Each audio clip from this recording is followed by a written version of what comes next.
Rabbi shrah li sadri wa yassir li amri wahlul 'uqdatam min lisani yafqahu qawli ya rabbal alamin. Zainul Widan Mapapala, terima kasih, masya Allah rambutnya. Terima kasih juga kepada Kombel kita yang siang hari ini memberikan kesempatan untuk belajar bersama.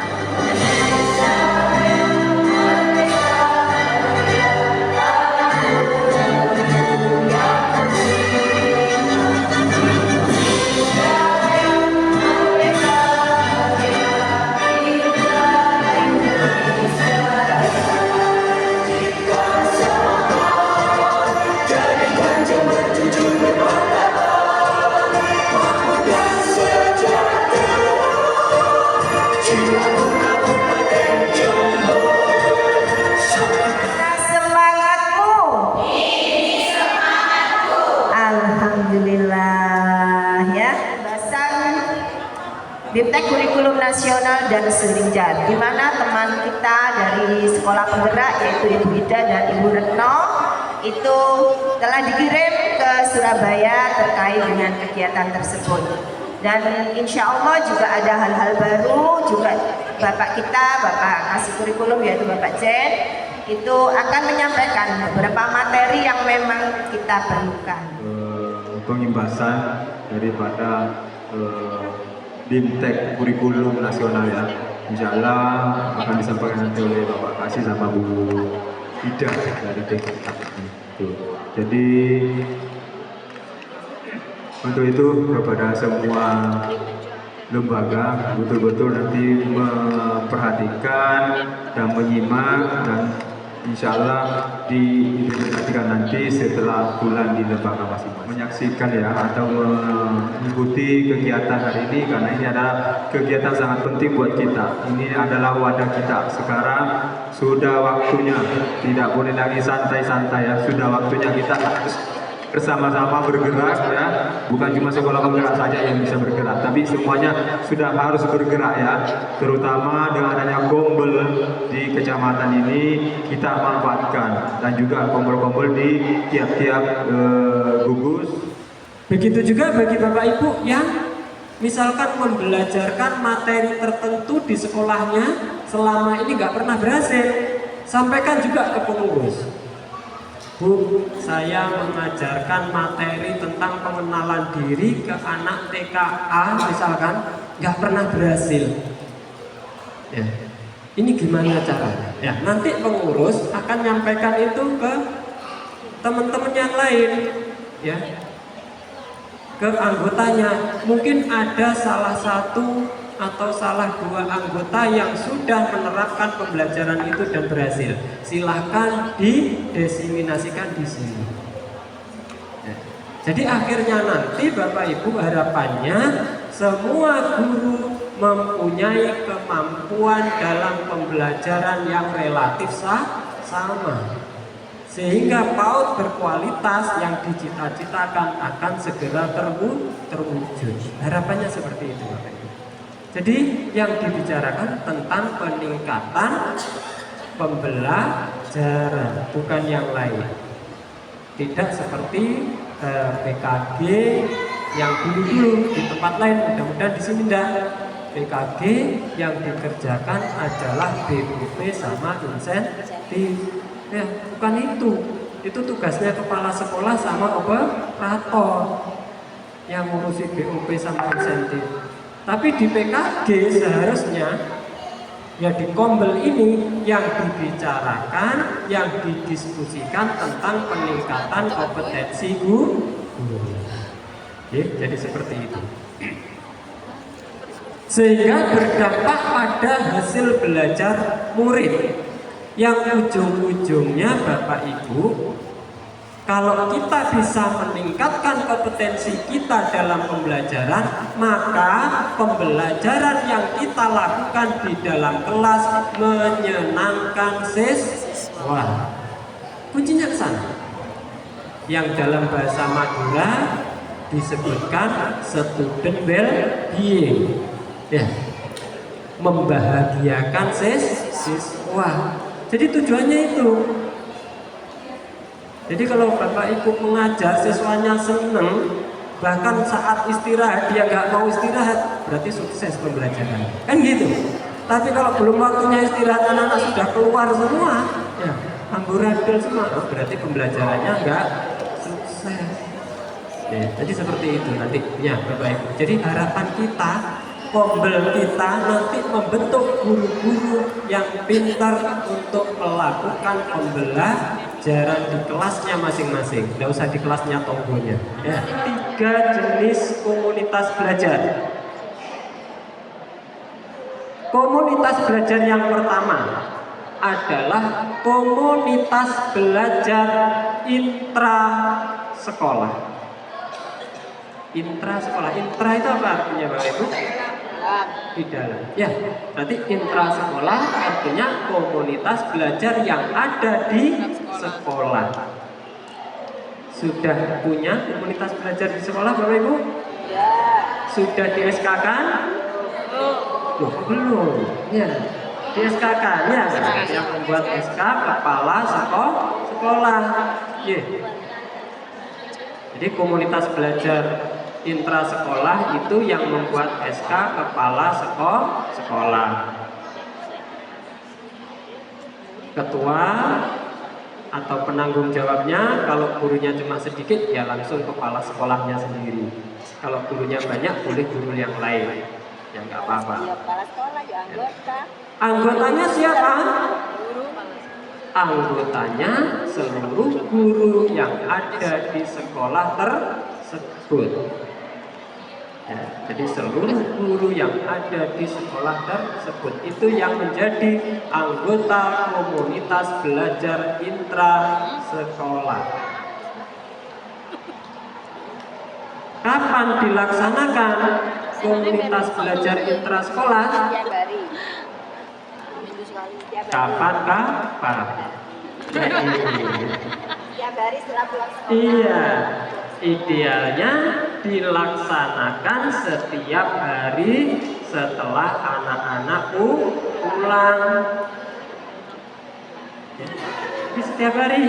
Jadi setelah biasanya Bapak Ibu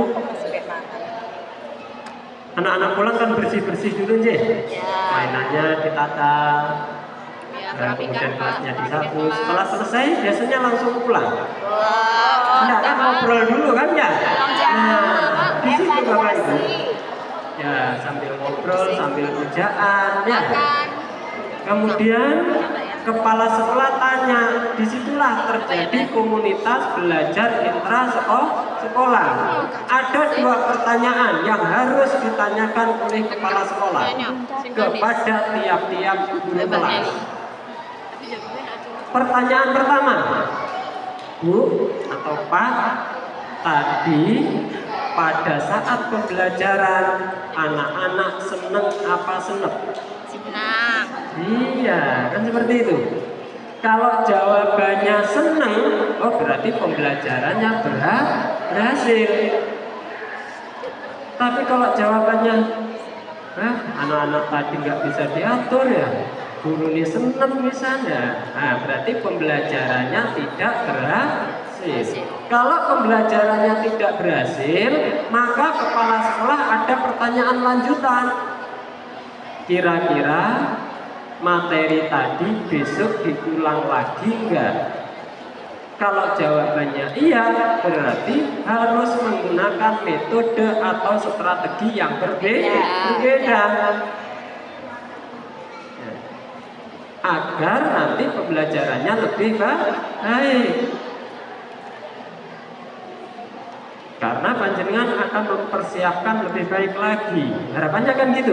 Berarti kan di situ membuat RTP untuk kegiatan besok. Kalau besok tetap nggak berhasil, ya sudah sampaikan ke ketua komunitas kecamatan. Bu, ini guruku, nah kepala sekolah, Bu, ini guru saya membelajarkan materi ini sudah diulang dengan strategi yang berbeda, anak-anak tetap nggak bisa konsentrasi. Kalau nanti pertemuan selanjutnya mungkin ada di antara anggota komunitas belajar ada yang berhasil, itu untuk didiseminasi. menyaksikan. Jadi Bapak Ibu, di komunitas belajar ini sebetulnya Bapak Ibu saling bertukar pengalaman. Jadi tidak harus ada narasumber dari luar.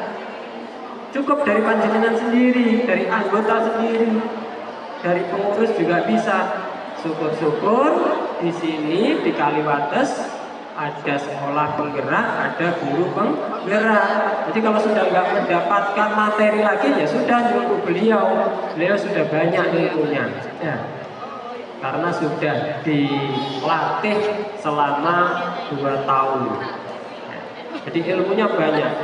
Nah, sekarang sudah kita buatkan wadah komunitas belajar kecamatan. Jadi tidak ada lagi pertanyaan, Pak, saya tidak bisa mengimbaskan. Karena awal tahun kemarin ada yang bilang seperti itu, ya sekolah penggerak, Pak, kita butuh surat tugas untuk pengimbasan. Terus lemis duwe surat tugas katanya mbok imbas nilo itu. Ya kan gitu pertanyaannya ya. Nah, akhirnya kita nggak buatkan surat tugas, tapi kita membuatkan wadah, yaitu komunitas belajar kecamatan yang kita SK-kan. Ya, SK-nya SK Kepala Dinas. Nah, jadi ini fasilitas ini bukan hanya untuk sekolah penggerak atau guru penggerak, tapi juga untuk teman-teman yang lain yang punya pengalaman dan berhasil di sekolahnya. Di sini banyak sekali sekolah-sekolah hebat di Kaliwates ya. Ada Al-Furqon, ada mana lagi? Al-Amin. Al-Amin Kaliwates juga. Oh, bukan. Ya. Mana lagi ya?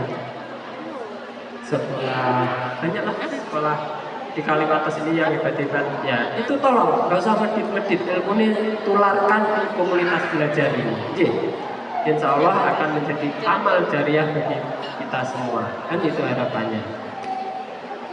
Itu komunitas belajar intra sekolah, ya. Kemudian pertanyaan kedua yang disampaikan ke guru oleh kepala sekolah, besok anak-anak akan diajar materi apa? Maka secara otomatis guru akan menjawab, besok akan saya ajar materi ini, Bu. Kita butuh alat ini. Nah, berarti di situ gurunya bisa membuat RPP. Sehingga sewaktu-waktu Pak Penilik datang ke lembaga panjenengan tanya, Bu, saya kepingin lihat pembelajaran tanggal 11 September di kelas A. Jenengan tinggal ambilkan. Ini Pak, RPP-nya, ini bukunya. Selesai. Ya. Dan itu kalau panjenengan lakukan setiap hari Bapak Ibu, saya yakin sekolah panjenengan akan baik, akan bagus. Saya yakin itu. Kalau nggak percaya silahkan coba 1 bulan. Ya, silahkan dicoba. Jadi Bapak Ibu di situ sebetulnya kepala sekolah melakukan evaluasi dan refleksi. Bahasa kerennya kan gitu, jadi kan bahasa nggak keren ya. Melakukan evaluasi dan refleksi serta melakukan perencanaan pembelajaran untuk esok hari.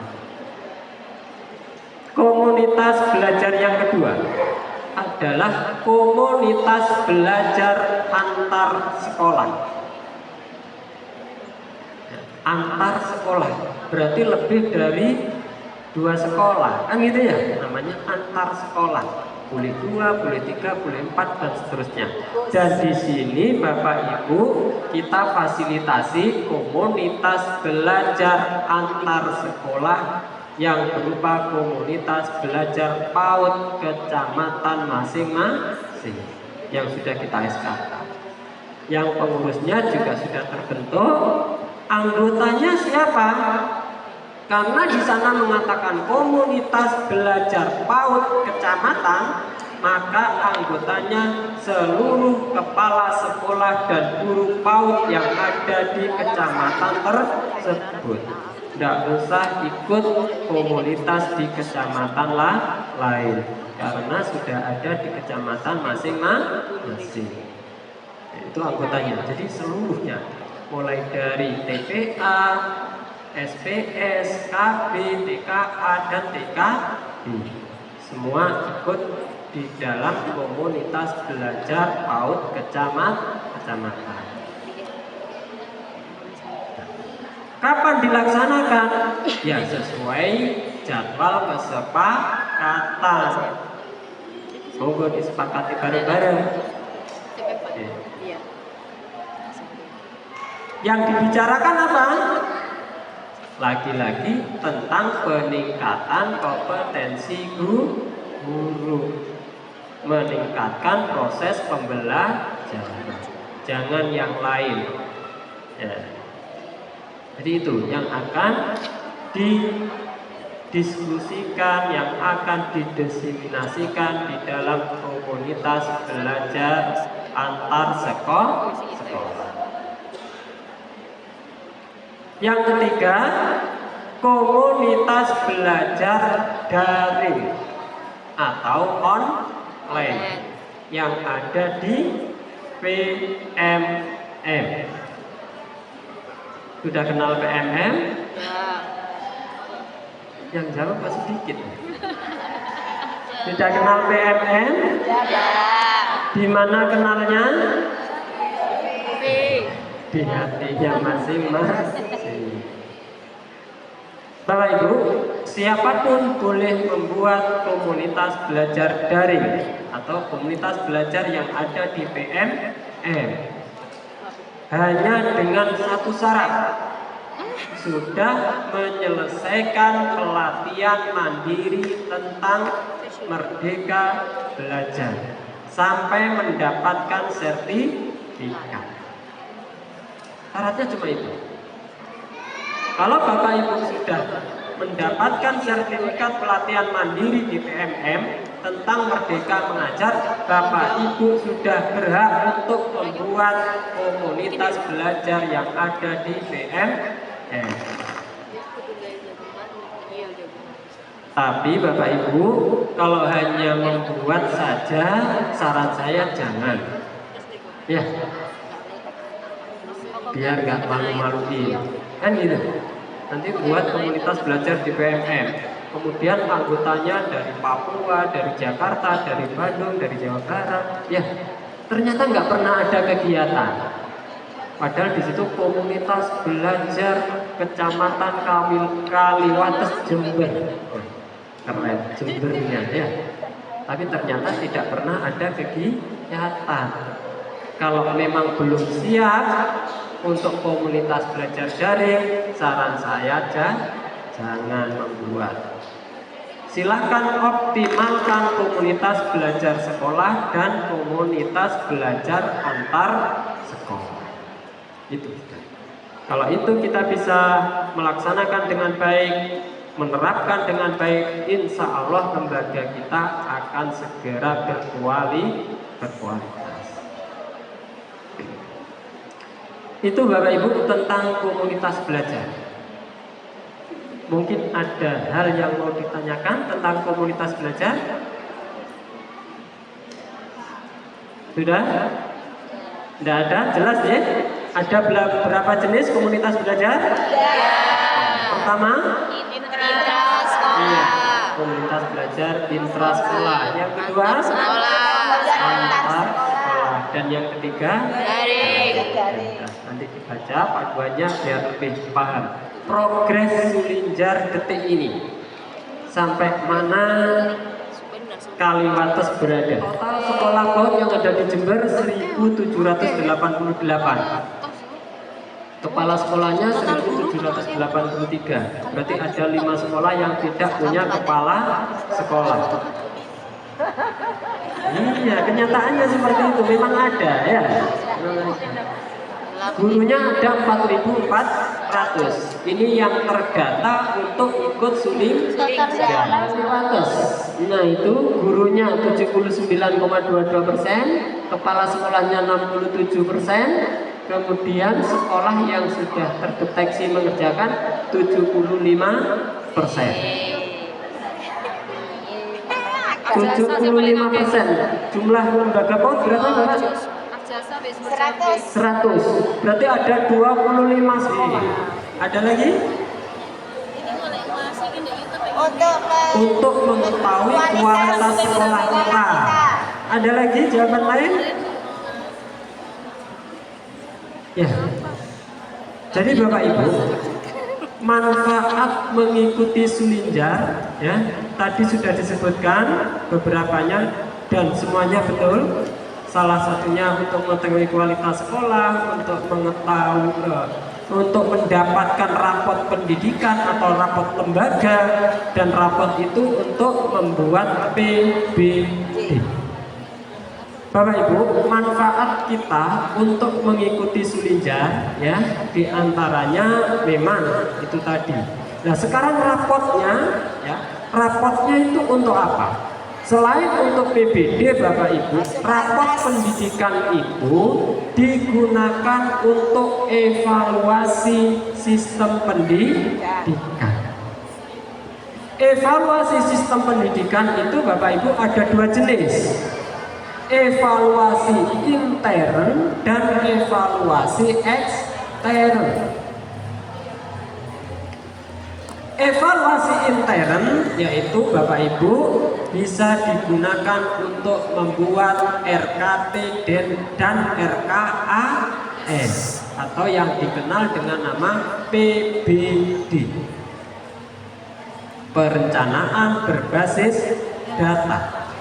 Yang kedua, evaluasi ekstern, yaitu yang dimanfaatkan oleh bank PDN ya, sekarang bukan ban PAUD ya, namanya ban PDN untuk akreditasi. Jadi Bapak Ibu, yang tahun 2019 ada yang diakreditasi di Kalimantan? Ada, berarti tahun ini berakhir. Ya, tahun ini berakhir. Ibu punya rapot pendidikan tahun ini? Punya. Kalau Ibu punya rapot pendidikan, maka nanti di tahun 2025 Ibu akan dapat otomasi akreditasi. Ya. Jadi otomatis akreditasinya tidak perlu mengajukan lagi. Jadi itu manfaat dari Sulinjar. Kita punya rapor pendidikan itu untuk otomasi akreditasi. Ya, tunggu sebentar. Nah ini Bapak Ibu, Permendikbudristek nomor 38 tahun 2023 tentang akreditasi pendidikan anak usia dini, pendidikan dasar dan pendidikan menengah. Ke bawah, pasal 15.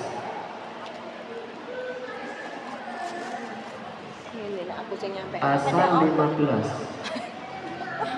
Gak punya. 15. Ya. Ini Bapak Ibu.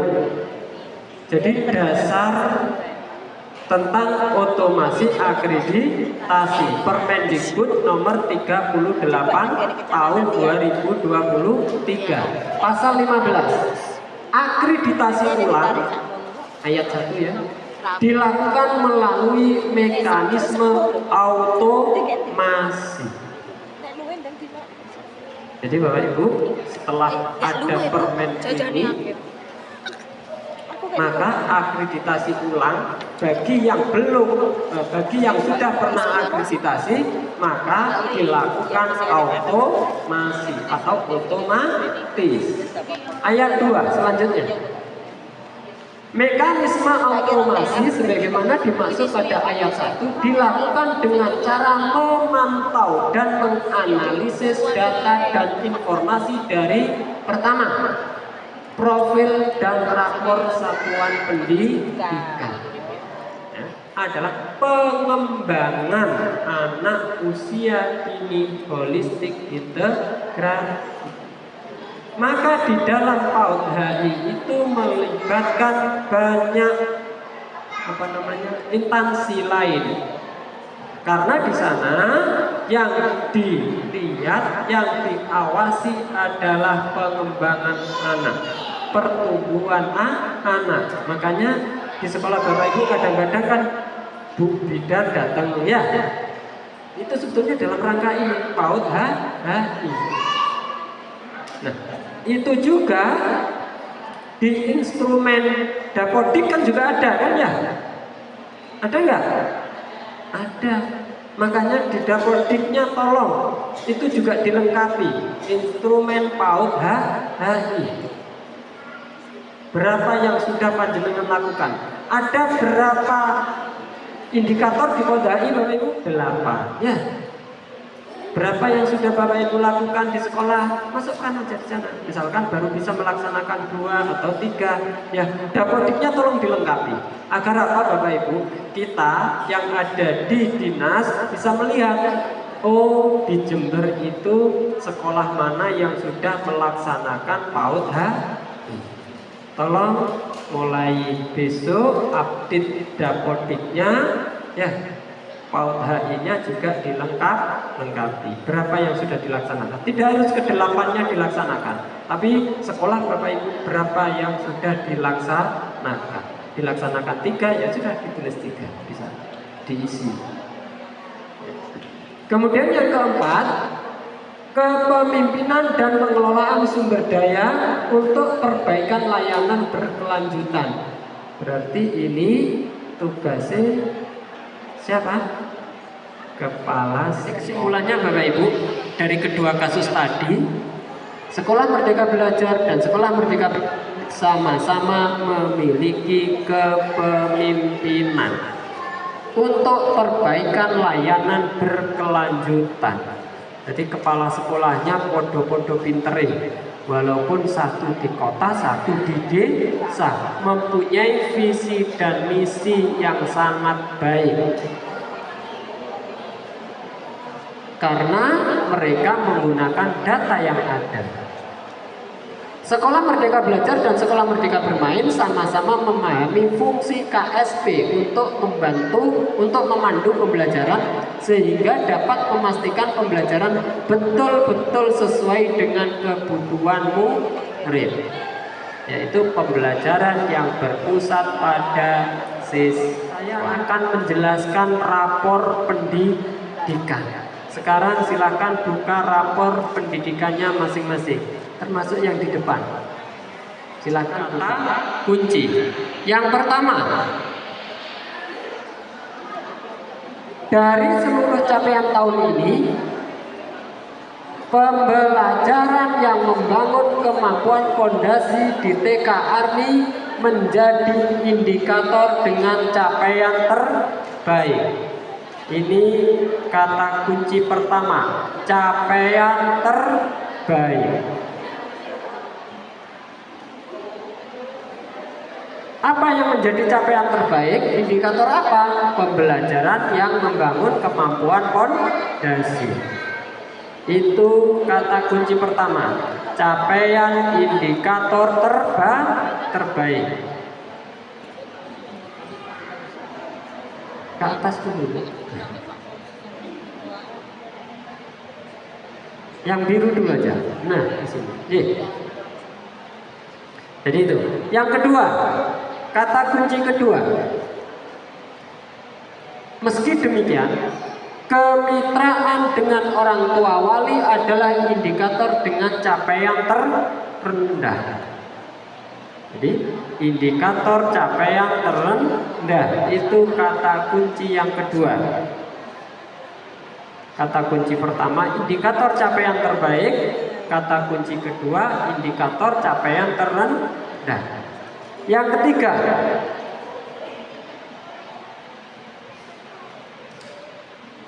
yang salah satunya, walaupun yang lain juga salah, disebabkan oleh rendahnya umpan balik yang konstruktif.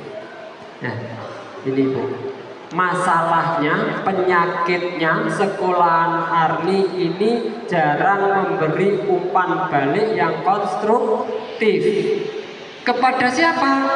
Kepada orang tua, karena kemitraan orang tua menjadi penilaian terendah. Atau juga bisa kepada peserta didik. Jadi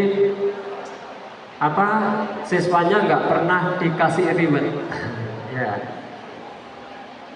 Riwet kata-kata maksudnya seperti itu. Karena tidak kurangnya umpan balik yang konstruktif. Itu penyakitnya, masalahnya, akar masalahnya di situ. Ya. 1 capaian terbaik, 2 indikator capaian terendah, yang ketiga akar masalah. Yang keempat adalah obatnya, ya, atau cara untuk menyelesaikan akar masalah. Apa di situ yang ditawarkan dari rapor pendidikan? Contoh upaya untuk membenahi hal ini adalah melalui penguatan kapasitas satuan PAUD dalam memberikan informasi yang bermakna tentang perkembangan anak kepada orang tua atau wali. Berarti di sini untuk mengatasinya permasalahan tadi, akar masalah tadi, yaitu memberikan penguatan kapasitas satuan PAUD. Berarti ini semuanya, kepala sekolahnya juga, gurunya juga, ya, agar dapat memberikan informasi kepada orang tua. Paham dari rangkuman ringkasan kondisi PAUD Anda, Bapak Ibu? Ada berapa kata kunci di sana? Yang pertama, capaian terbaik, ya, indikator capaian terbaik. Yang kedua, iya, indikator capaian terendah. Yang ketiga, iya, penyakitnya, akar masalahnya. Yang keempat, solusi atau obatnya. Paham, J? Nah, lanjut ke bawah. Bapak Ibu, di PAUD ada 3 indikator utama. Ya. Di rapor PAUD ada 3 indikator utama. Yang pertama, proses belajar yang sesuai bagi anak usia dini. Yang kedua, pembelajaran yang membangun kemampuan fondasi. Dan yang ketiga, kemitraan dengan orang tua. Ini namanya indikator utama. Yang di bawahnya ada warna hijau, ada warna kuning. Itu adalah capaian indikator dibandingkan dengan lembaga lain, sekolah lain. PAUD Anda termasuk berada di peringkat mana, kan gitu. Bapak Ibu, di sini ada 5 peringkat yang harus Bapak Ibu ketahui. Peringkat pertama atau peringkat paling baik atau peringkat atas adalah 1 sampai 20%. Peringkat kedua 21 sampai 40%. Peringkat ketiga 41 sampai 60%. Peringkat keempat 61 sampai 80%, dan peringkat bawah atau peringkat akhir 81 sampai 100%. Jadi Bapak Ibu jangan bangga kalau prosentasenya besar di situ ya.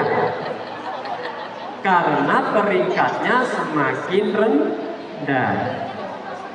Kalau di sini 21 sampai 40%. Ya berarti peringkat menengah atas.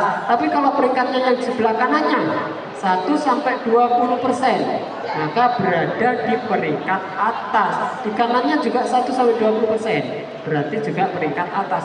Walaupun kuning Bapak Ibu, nilainya kuning, ternyata dibandingkan dengan satuan PAUD lain yang ada di kabupaten maupun nasional masih berada di peringkat atas. Artinya sekolah yang lain itu banyak merahnya, kan gitu. Iya. Jadi bisa dipahami seperti itu. Itu tentang peringkat dibanding dengan satuan lain. Bisa dipahami? Saja. Jadi semakin besar prosentasenya, peringkatnya semakin rendah atau semakin kecil atau peringkat bawah. Kemudian yang di kotak hitam, pelajari akar masalah. Nanti untuk indikator yang lain begitu cara mempelajari ya. Pelajari akar masalah. Klik. Bapak Ibu, di sini kita punya apa saja faktor yang mempengaruhi proses belajar yang sesuai bagi anak usia dini. Yang paling kanan, ya ini tadi proses belajar yang sesuai bagi anak usia dini. Tutup dulu. Ini adalah indikator utama yang muncul di depan tadi di rapor pendidikan kita. Sedangkan di sebelah kanannya itu adalah subindikator. Ya. Yang di sebelah kanannya adalah subindikator. Di subindikator ini Bapak Ibu sudah diurutkan dari yang nilainya paling rendah. Jadi yang paling atas ini nilainya paling rendah. Semakin ke bawah semakin tinggi, semakin ke bawah semakin tinggi. Dan di sini masih ada satu subindikator lainnya. Berarti bukan cuma 4 subindikator untuk indikator ini. Ada 5. Berarti yang paling rendah nilai subindikatornya adalah ekspektasi pendidik. Apa ekspektasi itu? Ekspektasi. Apa ekspektasi? Harapan. Ya. Berarti Bu Ida pendidiknya berharap. Nggak tahu saya berharap apa ya. Nggak terpenuhi. Berarti ada sesuatu yang nggak terpenuhi ini di sekolahnya Bu Ida. Jadi pendidiknya sangat berharap ini. Kemudian yang kedua, nilai yang terendah adalah panduan pendidik. Nah ini KSP-nya dibenarkan Bu Ida. Mungkin atau RPP-nya kurang pas ya. Ya saya hanya baca ini, mudah-mudahan nggak salah kan gitu ya. Nah, itu akar masalahnya. Jadi diurutkan dari nilai yang terendah. Kemudian faktor indikator lain di bawahnya masih banyak. Cara mempelajarinya seperti itu ya. Cara mengeksplornya seperti itu. Sekarang kita lihat inspirasi benai. Nanti dipelajari sendiri. Ya, di bawah pelajari sendiri. Inspirasi benai atas. Nah, klik inspirasi benai. Ya, mulai refleksikan.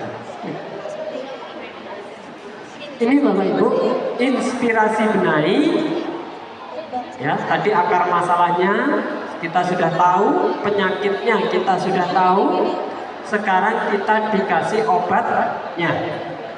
Namun obat yang dikasih ini adalah obat BPJS. Tahu obat BPJS? Iya, obat generik. Ya, Askes. Ya, obatnya obat BPJS. Kenapa dikatakan obat BPJS? Ya, gratis, nggak bayar ya. Nah, di sini Bapak Ibu bawah. Nah, ya, ini beberapa inspirasi benai, beberapa obat yang ditawarkan, yang diberikan oleh Kemendikbud melalui PMM. Nah, tadi kan sudah kenal PMM kan? Nah, biar kenal lebih intens dengan PMM, makanya PMM sekarang langsung ditautkan dengan rapot pendidikan agar Bapak Ibu tidak ada alasan lagi ke kepala sekolahnya, Bu, saya mau belajar pelatihan mandiri yang mana. Tidak ada pertanyaan seperti itu lagi. Tapi Bapak Ibu guru buka rapot pendidikan, cari nanti akar masalah, diinspirasi masalah, langsung diarahkan ke PMM. Lihat materi di Merdeka Mengajar. Ini mulai lihat diklik dulu Ibu. Bawah diklik dulu. Bawah diklik dulu ya. Ya. Lihat materi di PMS. Nah ini Bapak Ibu. Nah jadi kepala sekolah sekarang kalau ada gurunya yang nggak mau buka PMM, ya rapotnya suruh buka. Nanti otomatis akan membuka PMM. Di sini pelatihannya sudah ada. Setiap akar masalah yang ditampilkan dari indikator maupun subindikator sudah ada obat BPJS-nya yang diarahkan ke PMM. Dan kabar baiknya Bapak Ibu, sekarang setelah Bapak Ibu menyelesaikan pelatihan mandiri di PMM sampai mengerjakan evaluasi, sudah bisa langsung dapat surat keterangan. Nggak usah aksi nyata. Kan enak sudah. Tapi kalau kepingin dapat sertifikat tetap harus unggah aksi nyata. Tapi kan sudah dapat surat keterangan kan sudah bisa diakui ya. Itu enaknya sekarang. Itu kabar baiknya. Jadi ini sudah inspirasi. Coba diklik inspirasi yang pertama. Nah ini sudah diarahkan ke pelatihannya. Dan ini sudah mengatasi akar masalah yang ada di rapot pendidikan. Sudah paham? Untuk mengeksplor rapot pendidikan, bahkan sampai menemukan obatnya sudah tahu, akar masalahnya sudah tahu. Ini baru satu indikator ya. Indikator yang lain masih banyak ya. Apalagi yang dapat kuning atau merah, itu tolong dieksplor. Sudah, kembali lagi ke rapot tadi, ke rapot sebelahnya. Akar masalah tadi di web. Nah, kembali ke depan. Back.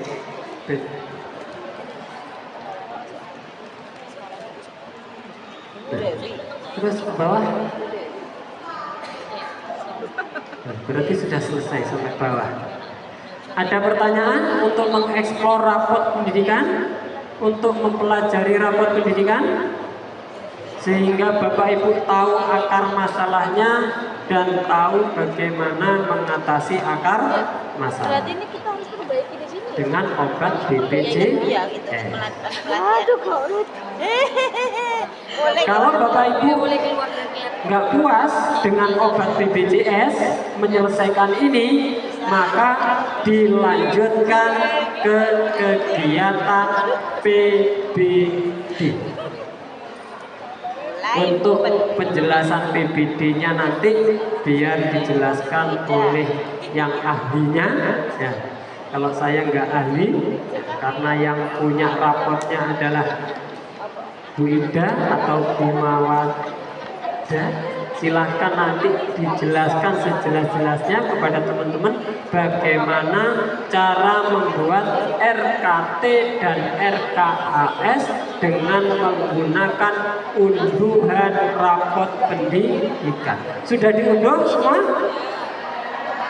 Kalau belum bisa dikasih contoh, klik unduh. Itu yang di atas. Iya. Bapak Ibu, posternya sudah dipasang belum di sekolahnya? Sudah, terima kasih. Ya, terima kasih kalau sudah dipasang. Silakan diunduh. Setelah diunduh, waktu nanti saya serahkan kepada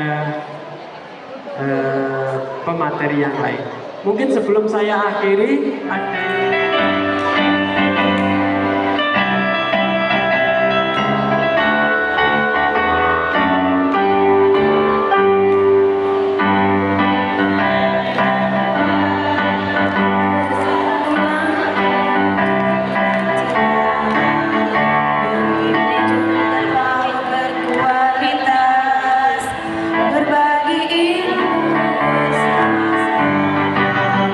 komunitas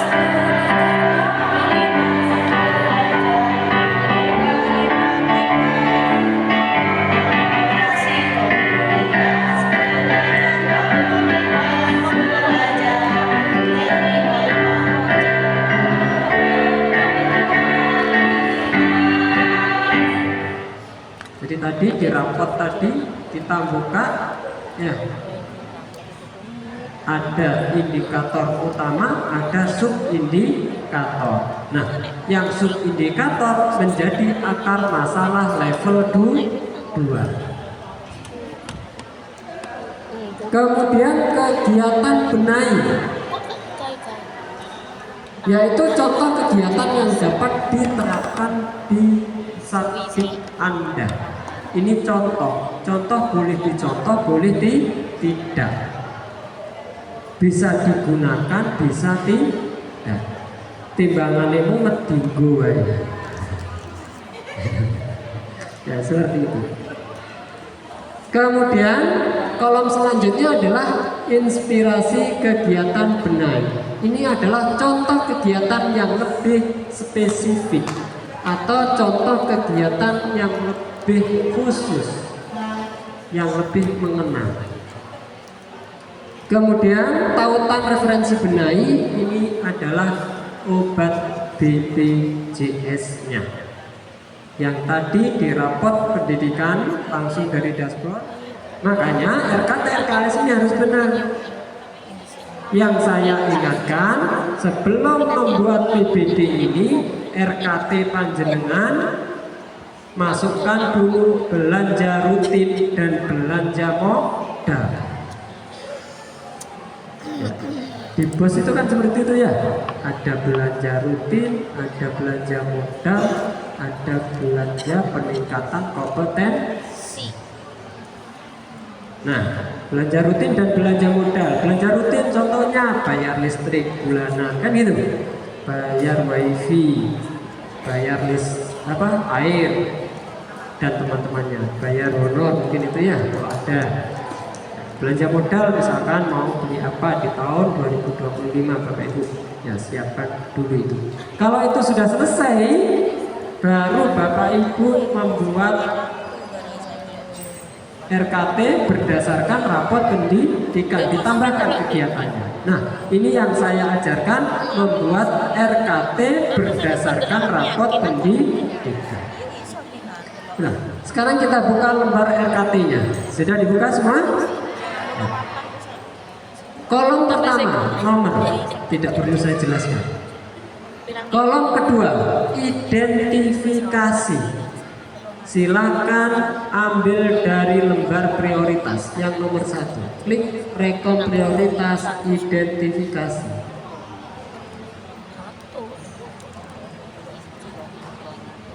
Ya itu berarti nomor 1. Ya, kemitraan dengan orang tua. Di copy, pindah ke RKT.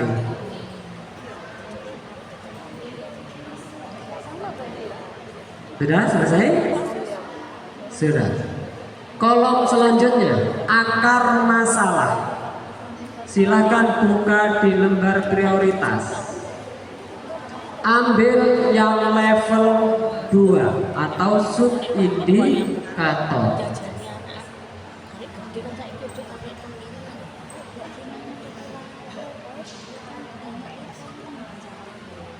Sudah yang lain? Silakan. 2 kolom sudah terisi, identifikasi dan akar masalah. Kolom ketiga, kegiatan benahi, buka di lembar prioritas.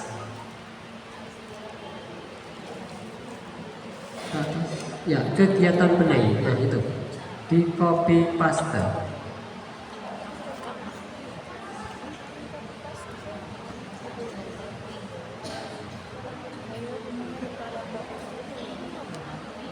Dibesarkan ya. Sampai sini belakang bisa ngikuti? Alhamdulillah. Kemudian penjelasan implementasi kegiatan, rincian kegiatan yang lebih spesifik sebagai turunan dari kegiatan benahi. Nah, di sini kita lihat di lembar prioritas sebagai rujukan. Ya. Nah, di sini Bapak Ibu ada inspirasi benahi 2, ya ya. Ada 2. Kita ambil yang nomor 1 dulu aja. Yang nomor 1 saja.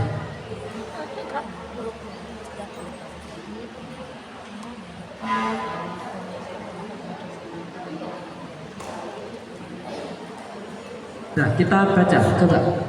Kepala Satdik dan pendidik belajar bersama agar dapat menyusun laporan hasil belajar yang informatif beserta rekomendasi kegiatan yang dapat dilakukan orang tua, wali murid di rumah melalui PMN. Ditulis, dilanjutin. Anggapnya sekolah itu kan duit. Melalui PMN.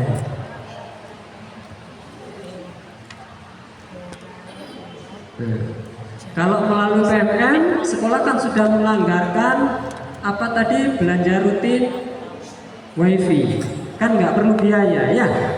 Maka di kolom terakhir perlu biaya atau tidak ditulis tidak, karena sekolah sudah berlangganan WiFi. Kemudian penjelasan implementasi, ambil di RKT lagi.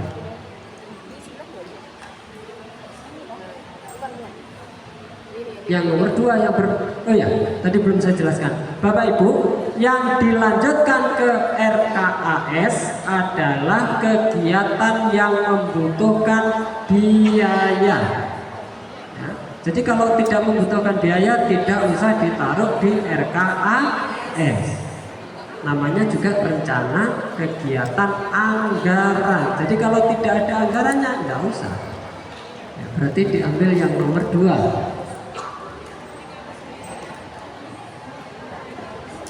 Kemudian kegiatan ARKAS.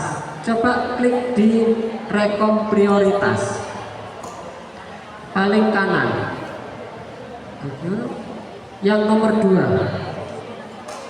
kira-kira ada yang cocok nggak dengan yang kita buat tadi? Tidak kan ya? Kalau tidak, nggak usah kita pakai. Langsung kembali ke lembar ARKAS, klik. Nah, berarti kira-kira apa ini di sini kegiatannya? Ya, kegiatan parenting.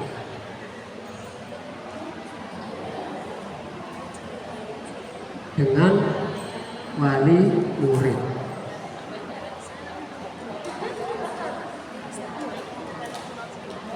Ya, seperti itu. Kegiatan parenting dengan wali murid. Sudah selesai? Kemudian uraian kegiatan ARKAS adalah rincian barang atau jasa yang akan dibelanjakan pada kegiatan tersebut. Untuk membuat kegiatan parenting, Bapak Ibu, kira-kira apa saja yang dibutuhkan? Narasumber. Tulis narasumber. Kemudian bawahnya konsumsi.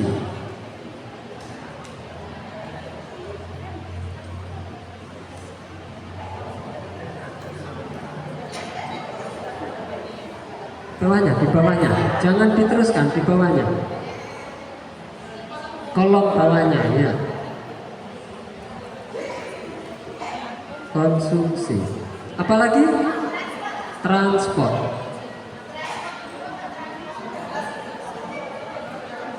Masa wali murid mau dikasih transport?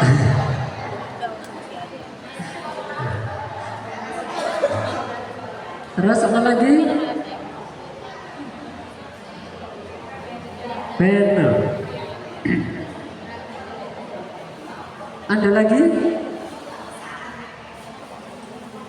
Ada lagi nggak? Banner sudah. Anggap aja masih ketemu 3 lah, nanti tambah sendiri kalau kurang ya. Kemudian di sebelah kanannya, kolom sebelah kanannya, bulan dianggarkan. Di tahun 2025 akan dilaksanakan kapan?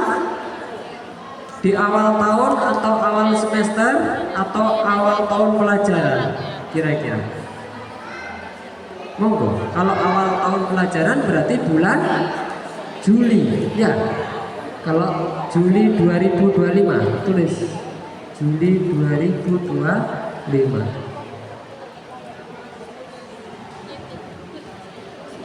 Kemudian kolom selanjutnya, jumlah barang atau jasa yang akan dibelanjakan.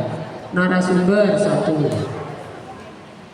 Setelah itu Juli nanti di merger nanti ya, nanti di merger biar nanti kelihatan bahwa itu satu kegiatan, di merger aja nanti. Konsumsi berapa orang? 100 orang.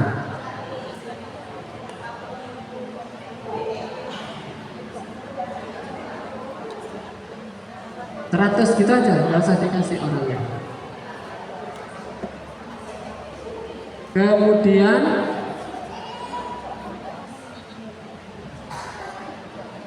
banner 1, ya 1. Kemudian satuan dari jumlah yang telah diisikan. Narasumber orang. Konsumsi kotak. Banner meter apa lembar? Yes. Ya, suka-suka lah. Jangan sukanya yang mana? Yeah. Kemudian harganya. Narasumber berapa? 200.000. Kemudian konsumsi harganya 15.000. Bannernya 1 lembar 100.000. Sampai sini paham? Sampai sini paham? Gampang ya? Gampang. Kemudian kolom terakhir, total. Total adalah, jangan gitu isinya, sama dengan, kemudian kolom G 9 kali I9, enter. Langsung kita kopikan ke bawah. Dalam itu rumusnya Bu, diulangin lagi.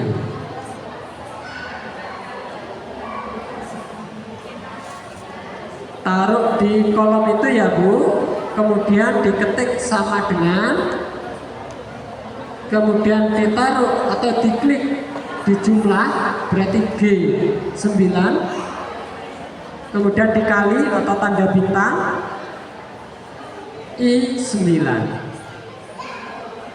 enter. Nah, kemudian dikopikan ke bawah. Selesai.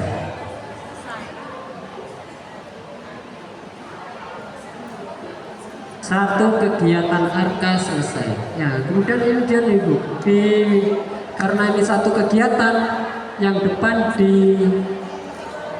dijadikan satu apa? Di merger. Nah, di merger.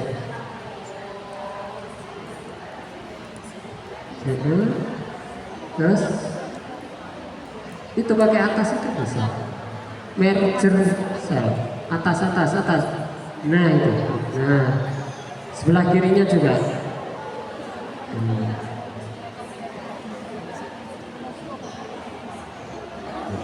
Angkanya, nomornya 23 dihapus, kemudian di merger. Ya, di merger sama apa? Nah, ini Bapak Ibu, satu kegiatan arka selesai. Gampang? Gampang. Mudah-mudahan nanti bisa terselesaikan, dilanjutkan, mungkin sama Bu Ida atau Bu Mawada mau menjelaskan yang lain hasil dari Surabaya. Hah? Enggak ikut, kenapa? Oh, tidak undang, kasihan.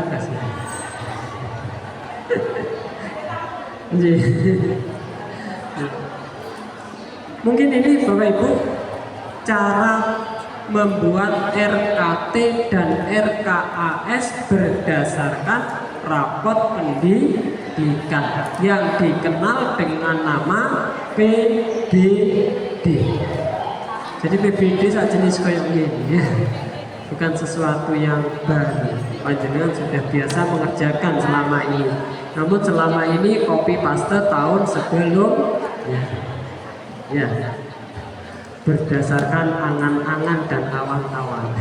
Sekarang nggak boleh, harus berdasarkan rapot pendidikan, nggak boleh berdasarkan keinginan. Ya, jadi berdasarkan data. Mungkin ini Bapak Ibu yang bisa saya jelaskan untuk RKT dan RKAS-nya satu saja. Kalau mau dilanjut ke semua lembar prioritasnya, monggo, boleh. Nanti di rumah tinggal menambahkan yang belanja rutin dan belanja modal. Sama-sama ya. Siapa kita? Kompel Pintar PAUD Kecamatan Kaliwates. Ibu, saya ngomong cuma Bu Maria tok koyo ibu. Bu Ida saya makan, saya minum gitu ya, Masya Allah, enggak apa-apa sudah. Monggo kalau yang makan biar makan gitu ya, yang minum biar minum gitu ya. Saya lanjut ya Bapak Ibu. Siapa kita? Kompel Pintar PAUD Kecamatan Kaliwates. Kompel Pintar PAUD Kecamatan Kaliwates. Belajar kolaborasi maju bersama menjadikan PAUD berkualitas. Masya Allah, tepuk tangan. Kalau mau tepuk tangan dengan PAUD berkualitas mungkin tadi sudah disampaikan sama Pak Zen. Yang kedua yaitu memahami bahwa setiap satuan PAUD memiliki laju yang yang beragam untuk menyediakan PAUD berkualitas. Jadi ini nanti ya yang akan kita sharingkan dengan jenengan semuanya. Nah, terus mau aku cek aku beda, aku cek makan, aku cek sewa kayak. Nggih, Bapak Ibu, jika tepat silakan angkat pulpen. Ada pulpen enggak? Lek gak pulpen angkat apa gitu loh ya. Oh, ada, Bu Maria ada. Teman-teman ada? Ada. Pulpen enggak? Ada. Oke. Jika tepat silakan angkat pulpen. Jika tidak tepat silakan angkat tangan atau resin. Ya Bapak Ibu, jadi kita bermain pilih dulu gitu ya. Tadi sudah dijelaskan sama Pak Jen, masa tak jelas namanya. Bu Ida nggak perlu gitu ya. Insya Allah nanti keluar dari sini, pulang dari sini membawa ilmu. Mantap ya Bapak Ibu. Yuk next. Tadi bilangnya apa Bu? Tidak tepat apa? Angkat tangan. Oke. Kalau yang tepat? Angkat botol. Fotonya diangkat, ojo keliru ya Bu ya, ojo keliru. Jangan itu, nggih. Oke, ya. Ini pernyataan yang pertama. PAUD, ojo kesusu dia. Jawaban dia gitu ya. Masya Allah, maafkan dia. PAUD yang berkualitas ditentukan oleh kelengkapan dan kualitas sarana dan prasarananya. Tepat atau tidak tepat? Ayo Bu, angkat apa Bu? Ayo, maksudnya lama cuma 1, 2, 3. Ayo Bu, ayo antara pulpen sama tangan ini ya.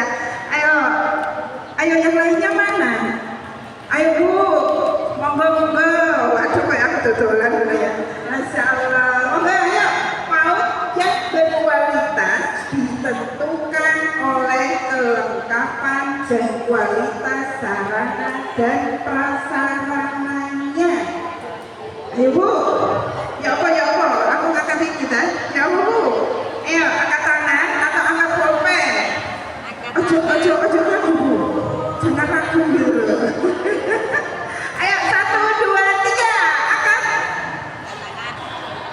Oke, sekarang kita lihat bareng-bareng. Tidak tepat. Tepuk tangan untuk semuanya. Kira-kira kenapa Bu? Kira-kira kenapa? Belum tentu. Tadi yang sudah dicontohkan oleh Pak Zen, apa Bu tadi ya? Sekolah merdeka belajar sama merdeka bermain. Iya, nih PAUD yang berkualitas adalah PAUD yang menyediakan sarana prasarana sesuai dengan kebutuhan belajar anaknya. Jadi kalau memang di tempatnya dinamakan tidak ada apa tadi lab ya, tidak ada apa seperti Al-Furqan, boleh pakai sarana dan prasarana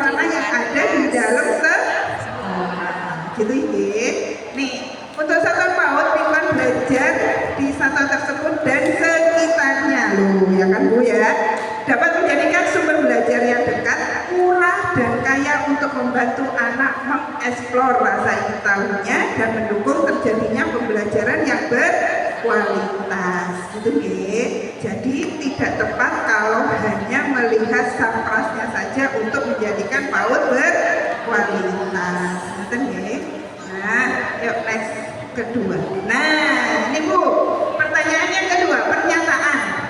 Berpusat pada anak artinya tidak perlu ada rancangan pembelajaran. Yang terpenting adalah mengikuti keinginan anak untuk bermain sesuai minatnya. Jadi ini merdeka belajar kok, jadi ini kuno ya kan. Jadi merdeka belajar gitu ya. Ayo Bu, angkat apa nih? 1, 2, 3. Masya Allah, pinter-pinter baik. Masya Allah, tepuk tangan untuk kita semuanya masih semangat meskipun siang-siang.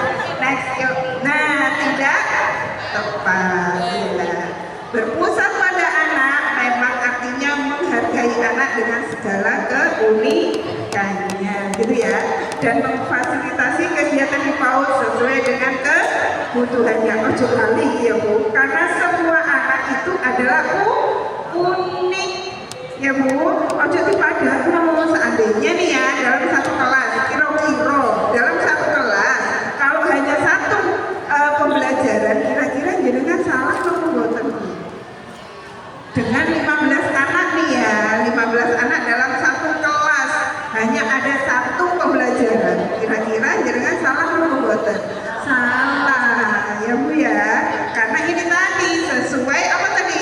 Kebutuhan ya, karena setiap anak tidak sama ya Bu ya, gitu ya.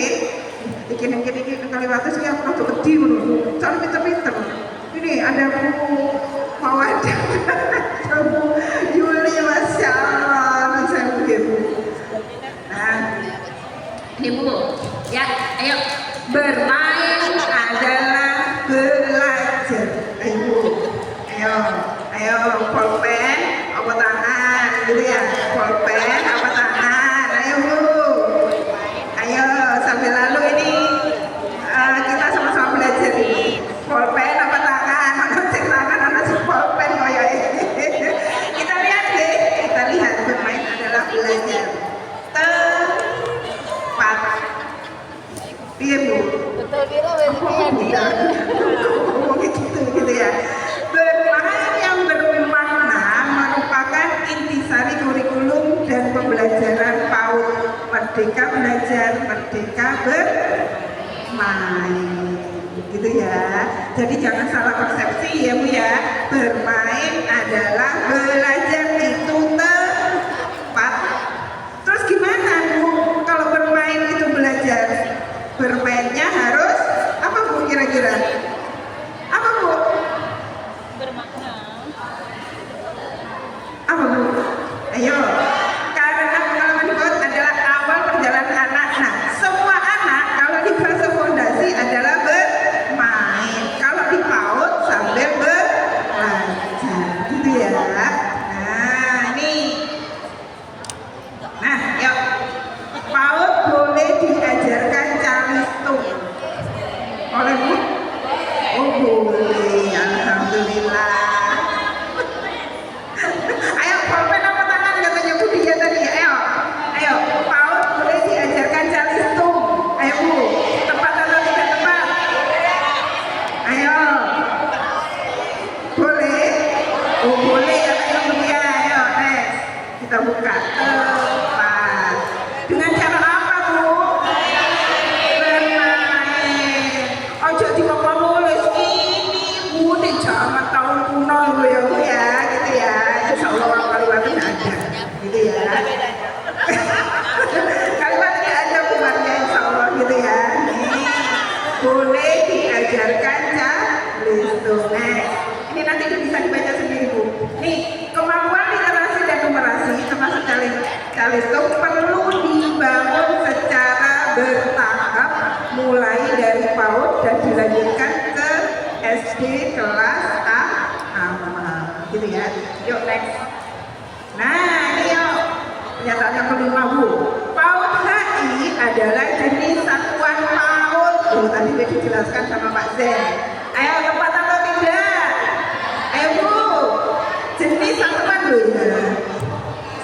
satuan dulu. Ayo di literasi nih yo. Ayo. PAUD HI adalah jenis satuan PAUD. Ayo Bu, tepat atau tidak? Kok cuma titik sih sama tangan yo? Kata pulpen apa? Pulpen apa tangan? Ayo. Pengen tahu? Pengen tahu? Oke, yuk next. Yuk, kemudian tidak tepat karena PAUD HI itu adalah layanan, bukan satuan PAUD. Kalau satuan PAUD itu TK, KP, SPS. Iya, kalau HI itu adalah layanan. Oke, yuk next. Nah, ini Bu, nanti disediakan di PAUD akan diputar. Ini yang termasuk PAUD HI, yaitu satu kelas orang tua, pemantauan pertumbuhan, pemantauan perkembangan anak, koordinasi. Nah, ini Bu, gizi kesehatan dengan puskesmas, ya, PHBS. Nah, ini yang dinamakan dengan pelayanan PAUD HI, gitu ya. Nanti dibaca, Bu. Ini pola PAUD bukanlah sebagai tempat bermain dan tempat menitipkan anak semata, ya Bu ya. Jadi PAUD itu bukan untuk bermain bebas atau untuk menitipkan anak, gitu, kecuali TPA ya Bu ya. Mungkin ada PAUD jenisnya sendiri gitu ya. Melainkan sebagai tempat yang memastikan setiap anak berhak untuk dibina tumbuh kembangnya agar memiliki kemampuan fondasi untuk melakukan kegiatan sehari-hari melalui perancangan kegiatan pembelajaran yang sesuai dengan kebutuhannya, gitu yang tadi esensial tadi ya PAUD HI. Yuk. Nah, ini Bu, ini kira-kira gambar apa ya Bu? Ini Bu, gambar rumah gitu ya, iya gambar rumah, kerangka.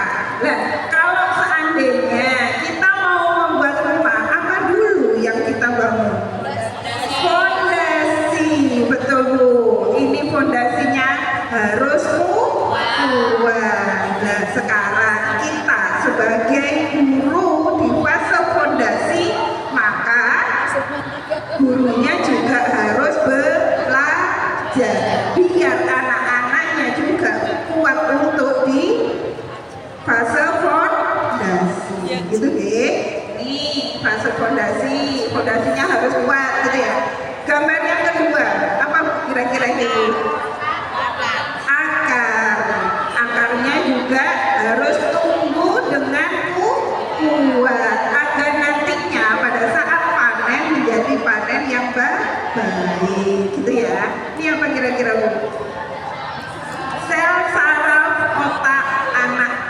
Ya, satu sel saraf seandainya nih ya, bentakan satu kali itu akan merusak semuanya Bu, seluruhnya, gitu ya. Hati-hati, gitu ya, karena kita sebagai guru di fase fondasi, gitu ya. Next, yuk. Dan cepet ya Bu ya. Nih, pentingnya sebuah fondasi. Dari menyimak 3 gambar di atas, kita dapat belajar bahwa Ibu ya, fondasi yang kokoh diperlukan untuk mengembangkan kapasitas bangunan di masa depan, gitu deh. Nah, dari sudut pandang pengembangan anak, kemampuan fondasi yang kokoh memungkinkan anak memiliki berbagai kemampuan lain yang lebih kompleks, gitu ya. Jadi fase fondasinya harus kokoh, gitu ya Bu. Next Bu. Ya. Nah, ini Bu contohnya. Nih, manfaat dari partisipasi anak di PAUD adalah agar anak memiliki kemampuan fondasi yang utuh. Ini contoh-contohnya, yaitu kemampuan 1, mengenal Tuhan dan memiliki budi pekerti yang baik. Contoh karakternya apa? Ya, kita memberikan bahwa anak tahu memukul itu tidak baik, berbohong itu tidak baik. Ini nilai-nilai karakter yang seperti ini yang harus ditekankan kepada anak-anak PAUD. Kadang sekarang banyak orang tua yang menginginkan masuk ke PAUD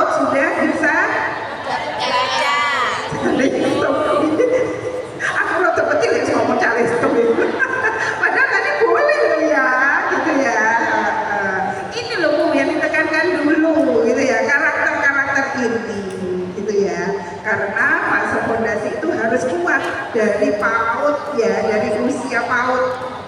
Siapa yang akan membuat kuat itu tadi? Kita dengan orang tua. Betul Ibu? Nih, mampu berkomunikasi secara sehat, mampu memutarkan gagasan. Loh, lek seumpama nih ya, ada salah satu anak dalam satu kelas, anak ini cerewet. Lek disuruh ini ngomong, dia ikut ngomong. Kira-kira Bu, jenengan nanti mengingatkannya bagaimana? Ayo, seandainya nih ya, dalam satu kelas gitu ya Bu, terus guru menjelaskan, anaknya ikut ngomong gitu. Apa yang harus jenengan perbuat Bu sebagai guru? Coba kira-kira bagaimana? Mana ya Bu Maria? Monggo Bu Maria. Coba. Karena ini yang seperti ini banyak yang terjadi ya Bu di kelas. Bu Maria. Bu Ida, insya Allah anak itu akan kita rangkul, kemudian kita sampaikan bahwa adik sudah pintar bicara, sudah pintar ngomong dan itu betul, tapi nanti gantian ya, tuh disampaikan seperti itu. Nah nanti kalau adik ceritanya ataupun nanti ke depan, silahkan nanti kita menyampaikan pendapat kita atau ngobrol lagi. Oke, siap. Ada pendapat yang lain? Ayo Bu, ini sesama monggo Bu, monggo, ayo Bu. Aku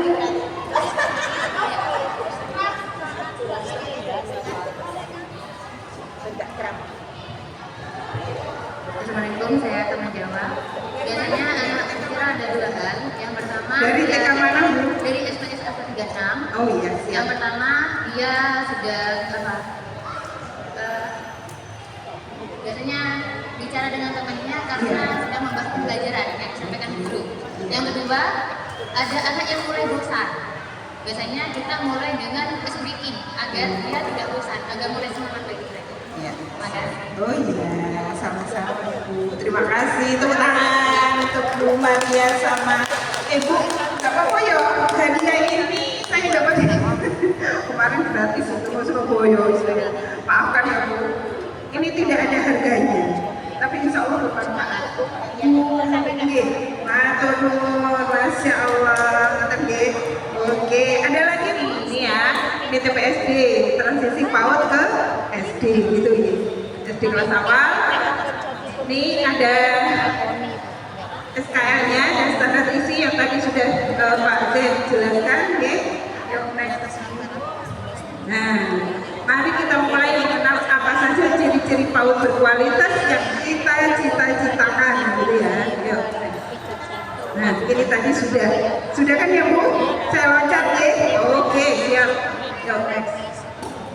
Benda mari. Nah, ini Bu. Yang tadi ya, yang sudah Pak Jen, cuma Pak Jen itu kan yang tadi ya. Nah, ini ciri-ciri PAUD yang memberikan pembelajaran yang berkualitas. Loh, itu loh Bu. Satu, yaitu perencanaan pembelajaran yang efektif. Kira-kira perencanaan pembelajaran yang efektif. Apa ini Bu? Kita sudah buat kan ya? Apa namanya Bu? RPP. Oke. Terus pendekatan pembelajaran yang sesuai bagi anak usia dini. Apa kira-kira Bu? Metodenya kelompok A bagaimana, kelompok B bagaimana, yuk. Terus next pembelajaran yang membangun kemampuan fase modal studi. Iya lupa. Pembelajaran yang menumbuhkan nilai agama, budi pekerti, pengenalan diri, pengelolaan emosi, serta interaksi, ya. Nah, ini pembiasaan, yang kemitraan, informasi, laporan, hasil belajar anak, menyediakan wadah komunikasi, terus melibatkan orang tua, menyelenggarakan kelas orang tua. Bu, banyak enggak yang kuning pada saat kemitraan? Karena tempat saya sendiri ini kuning. Ada enggak tadi rapot pendidikan kemitraan yang kuning? Banyak enggak di sini? Coba angkat tangan Bu. Aku mau konconya berarti. Oke. Udah konco tak bisa. Banyak Bu. Masya Allah. Oke, berarti ini nanti yang kita perbaiki. Posyandu, nih yang tadi kolot HI ya Bu ya. Nih memberikan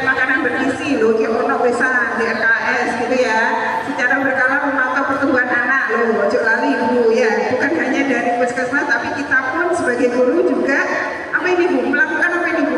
Penimbangan ibadah gitu ya, memantau loh, ojo lali NIK nih sing gak duwe NIK gitu ya, cepet dan didaftarkan online gitu ya. Oke, next.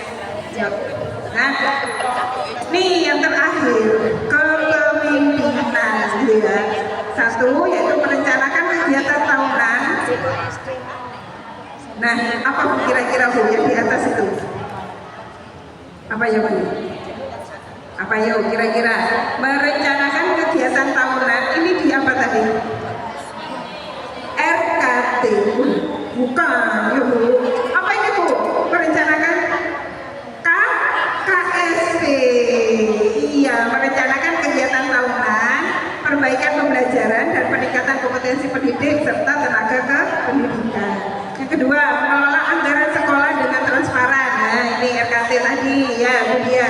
Menyusun rencana anggaran yang detail dengan menampilkan sumber dan alokasi dana secara jelas. Yang keempat, melaporkan pengelolaan anggaran secara berkala. Loh, nanti oleh LPJB gitu ya Bu ya. Next. Nah, ini Bu, ini nanti di ini sendiri ya. Yang pertama, ragam karakteristik PAUD berkualitas di satuan PAUD diupayakan dengan satu, mendukung gerakan transisi PAUD ke SD yang menyenangkan, mampu menghadirkan proses pembelajaran yang sesuai dengan kebutuhan belajar anak. Tadi sudah disampaikan. Yang kedua, menjalin kemitraan dengan orang tua untuk memastikan kesinambungan pembelajaran di rumah dan sekolah agar tumbuh kembang anak optimal. Yang ketiga, mendukung upaya pemenuhan kebutuhan esensial anak. Keempat, memiliki kepala sekolah yang mampu memimpin warga sekolah untuk mengelola sumber daya untuk perbaikan layanan berkelanjutan yang menghadirkan lingkungan belajar yang aman, inklusif dan partisipatif serta pendidik yang gemar belajar. Itu loh ya Bu. Jadi pendidiknya harus mau belajar. Kalau pendidiknya tidak mau belajar, ya opo muridnya arep pinter gitu ya Bu ya. Jadi dimanapun itu kita harus Astagfirullah wa atubu ilaih. Walhamdulillahi rabbil alamin. Mohon maaf lahir dan batin. Wassalamualaikum warahmatullahi wabarakatuh.